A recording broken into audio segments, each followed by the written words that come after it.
Class 9।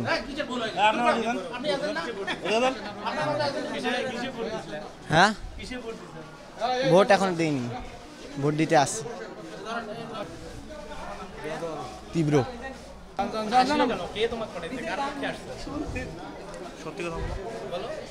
নিচ থেকে আসছে, এটা ছেলে আমাকে পেড়ে দিছে, বড় ছেলে, বড় ছেলে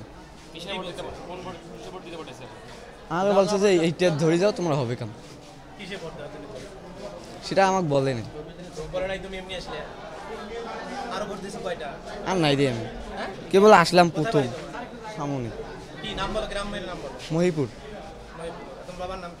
মানিক।